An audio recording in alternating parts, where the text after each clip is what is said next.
ایک خاص بات ہے. اچھا, آپ غالباً کسی کو فون پہ لینا چاہ رہی ہیں. بالکل, یہ خاص بات آپ سے ہم جانیں گے, لیکن مسلم لیگ نون کے رہنما مصدق ملک صاحب ہمارے ساتھ موجود ہیں. بہت شکریہ ملک صاحب آپ کے وقت کا.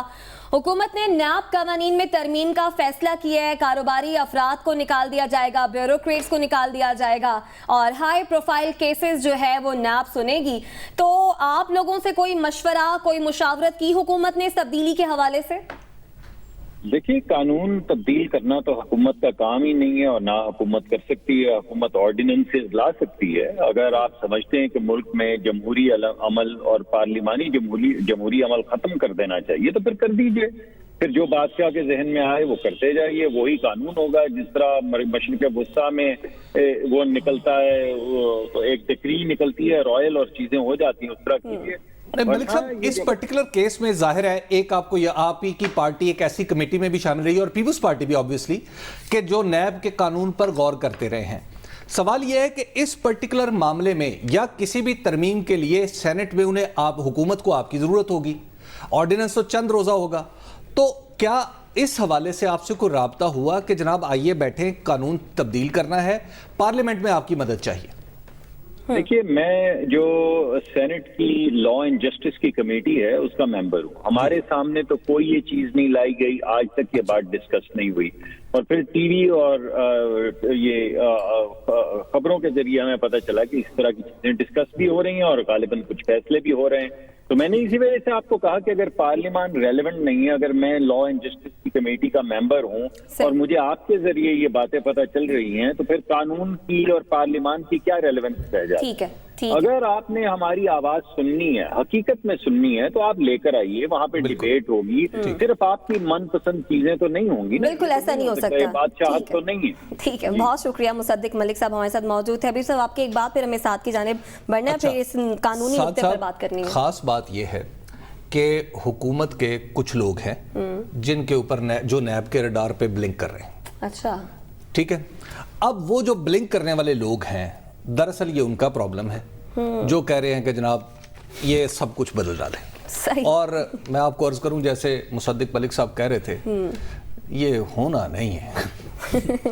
ہونا نہیں ہے, لیکن اگر ہوتا ہے, کیسز اتنے ہائی پروفائل سننے ہیں, اور لوور کورٹس میں آپ نے ضمانت کا اختیار بھی دے رکھا ہے. دیکھیے, اس میں 2-3-4 قانون کی پیچیدگیاں ہیں جن کو میں تھوڑا سا سمجھانا چاہتا ہوں, لیکن اس سے پہلے مجھے مصدق ملک صاحب کی بات سن کے بڑی حیرت ہوئی. وہ کیوں؟ کیونکہ جو انہوں نے کہا کہ جی اگر آپ آرڈیننس کے تھرو قانون سازی کرنا چاہتے ہیں تو آپ مڈل ایسٹ کے اندر بیٹھے ہیں. یہ تو بھائی, آرڈیننس کے اندر قانون سازی کرنا آئین پاکستان کے اندر لکھا ہوا ہے. آپ کے اپنے حکومت کے ٹینیور کے اندر 20 آرڈیننسز آئے, آپ نے ایمنسٹی آرڈیننسز کے تھرو لائے.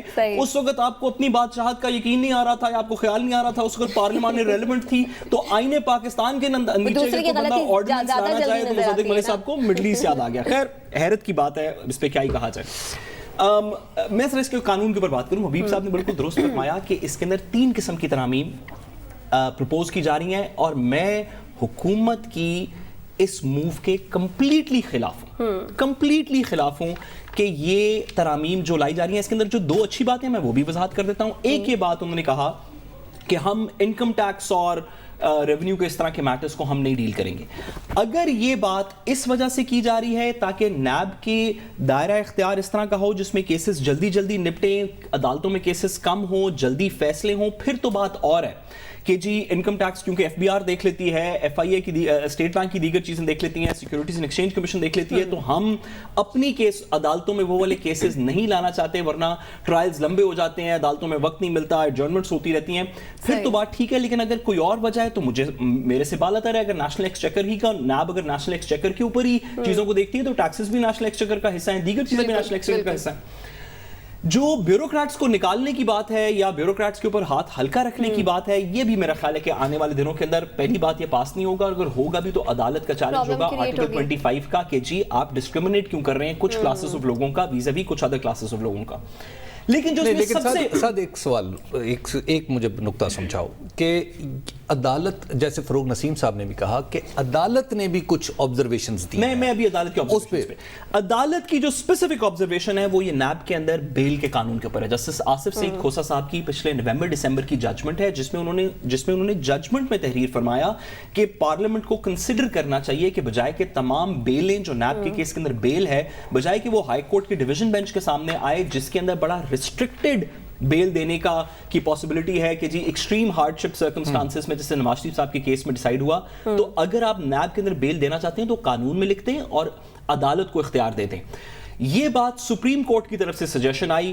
میری اس پہ ان پرنسپل تھوڑی سی ڈس ایگریمنٹ ہے. میں حبیب صاحب کے پوائنٹ آف ویوز کو بالکل مانتا ہوں کہ جہاں پہ اربوں روپے کی کرپشن ہو, ہم نے آلریڈی جج ارشد ملک جیسے کیسز دیکھ لیے ہیں. ویسے تو انفارچونیٹلی ہمارے پاس ملک قیوم صاحب جیسی بھی ایگزامپلز نون لیگ کے ٹائم پیریڈ میں ہیں, لیکن کم از کم ڈسٹرکٹ ججز کے ٹائم پیریڈ پہ کے لیول پہ اتنے بڑے فائنینشیل میٹرز کو شاید بیل وہاں پہ گرانٹ نہیں کرنی چاہیے. آپ یہی پاور ہائی کورٹ کو دے دیں, وہ رٹ میں نہیں, آپ ہائی کورٹ کو پاور دے دیں کہ وہ بیل سن سکے, لیکن یہ پاور اس ڈسٹرکٹ لیول کے اوپر کم از کم نہیں ہونی چاہیے. لیکن جو سب سے مجھے اس کے اندر عجیب بات لگی, اور میں اس کو, اگر میری آواز حکومت کے ایوانوں تک سنی جا رہی ہے تو میں یہ بات ضرور کرنا چاہتا ہوں کہ کہا گیا کہ پرائیویٹ اور لوگوں کو اور بزنس مینس کو ہم نیب انویسٹیگیٹ نہیں کرے گی.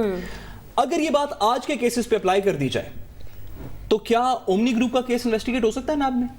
نہیں ہو سکتا. انور مجید صاحب وغیرہ کون سے پرائیویٹ لوگ ہیں؟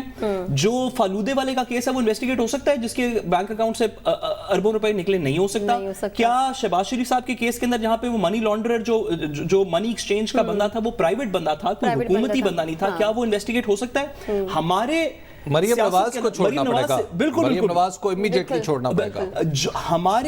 ہمیں ایک بات کا, سوری بیب صاحب, ہمیں ایک بات کا احساس ہونا چاہیے کہ ہمارے سیاست کے اندر کرپشن اس طرح نہیں ہے کہ سیاستدان نے چیک لکھا کہ مجھے نیشنل ایکسچیکر سے اتنے پیسے دے دو. یہ کرپشن نہیں ہے. آپ کسی بزنس مین کے ساتھ کوآپریٹ کرتے ہیں, کسی بندے کے تھرو کرتے ہیں, فرنٹ مینس کے اوپر پوری منی لانڈرنگ کی رپورٹ آئی ہے کہ لیئرنگ کیسے ہوتی ہے, پرائیویٹ لوگوں کو فرنٹ مین کیسے رکھا جاتا ہے. انور مجید صاحب کا پورا رول اس چیز کے اوپر ہے کہ وہ پرائیویٹ بندے تھے جو زرداری صاحب کے فرنٹ مین تھے. اگر آپ اس کو نکال دیں گے تو کیا کرے گا؟ زرداری صاحب کو انویسٹیگیٹ کر رہا ہوگا نیب, لیکن انور مجید صاحب کو کر رہا ہوگا ایف آئی اے, لیکن کسی اور کو کر رہا ہوگا ایس ای سی پی. اس کا کنکلوژن کیا ہوگا؟ میں اپنی پریڈکشن بتاتا ہوں. اگر حکومت یہ قانون سازی کر لے تو ہم دیکھیں گے کہ بہت سے کیسز جو ہیں وہ نہ نیب ریزالو کر پا رہی ہے پوری طرح, نہ ایف آئی اے کر پا رہی ہے, اور عدالتوں میں ثاقب نثار صاحب والے ماڈل پہ جی آئی ٹیز بنانی پڑیں گی جس میں نیب کا بندہ بھی ہوگا, ایف آئی اے کا بندہ بھی ہوگا, دیگر لوگ بھی ہوں گے, تاکہ ایک کنسرٹڈ انویسٹیگیشن ہو سکے. ٹھیک ہے حبیب صاحب, اگلے ٹاپک کی جانب بڑھنا ہے, لیکن اس سے پہلے یہ بتائیں اگر بیوروکریٹس کے خلاف آپ کارروائی نہیں کریں گے, انہیں نہیں پکڑیں گے, تو پھر منسٹر کو کیسے پکڑیں گے آپ؟ پرابلم یہ ہے, پرابلم اس میں کسی کو پکڑنے کا اور چھوڑنے کا نہیں. بات یہ ہے کہ اگر آپ اس میں پرابلم کہاں پہ, یہ آخر قانون میں ترمیم کی سوج کیوں رہی ہے بار بار, کیوں کبھی کوئی پچھتاوے کا اظہار کرتا ہے کہ ہم نے بدلا نہیں ہے, ان بندوں کے نام نہیں بتا رہے, اور کبھی کوئی کہتا ہے کہ جناب اس کو کام نہیں ہو پا رہا. اصل پرابلم یہ ہے, وہ ہے ہمارے نیب کا رویہ. جی بہت سارے پرابلمز جو ہیں دراصل وہ قانونی نہیں ہے, رویے سے پیدا ہوئے ہیں. مسئلہ یہ ہے کہ جب آپ تیاری نہیں کریں گے. مثال میں اس کی آپ کو دیتا ہوں. آپ کے پاس ایک بہت ہی ایسی تلوار ہے جو ہر طرف چل پڑتی ہے, وہ ہے آمدن سے زائد اثاثوں کا کیس. اب پرابلم یہ ہے کہ آپ کے کم از کم نواز شریف کے کیس میں, ایک یہ دوسرے کیسز میں بھی سامنے آئی ہے بات, واضح طور پہ لکھا گیا کہ بھائی آپ نے اثاثے کیلکولیٹ کیے, نہیں جی. آمدن کیلکولیٹ کی, نہیں جی. ایون فیلڈ کیس میں. تو بھائی بات یہ ہے کہ جب آپ کو کام ہی نہیں آتا, آپ کو بیسک پرنسپلز بھی نہیں پتا بزنسز کے اور دوسرے تیسرے, تو آپ کیسے کریں گے؟ میں آپ کو اب اس کی ایک اندر کی بات بتا دوں. میری معلومات یہ ہیں کہ آپ نے پکڑ لیا شاہد خاقان عباسی کو, بھائی پکڑ لیا, فیئر, بڑا بالکل جی جناب آپ نے سوال پوچھنے تھے. اچھا اب تک سوال فریم نہیں کر سکے, اب تک. اب پتہ کیا ہو رہا ہے نیب کے اندر؟ اب نیب کے اندر یہ ہو رہا ہے کہ جان کیسے چھڑائیں. اور بھائی بات یہ ہے, ابھی سب قطع کلامی کی معذرت میں ایک سیکنڈ اس کو نہیں ایک سیکنڈ کے لیے پروڈیوسر صاحب سے چند سیکنڈ میں حبیب صاحب سے سوال جواب میں یہ والی ایک بات اگر کلیریفائی کر سکوں کہ اس ترمیم کا مقصد کیا ہوگا. حبیب صاحب اگر زرداری صاحب کا کیس دیکھ لیں جو کہ صرف نیب انویسٹیگیٹ کر رہی ہے, ایک سیکنڈ جی میں آپ سے پوچھوں, آپ زرداری صاحب میں آپ سے پوچھوں کہ آپ کے پاس یہ پیسے کہاں سے آئے, آپ کہیں گے میرے تو پیسے نہیں ہے, یہ تو فالودے والے کے پیسے ہیں. کیا میں فالودے والے کے پاس جا سکتا ہوں؟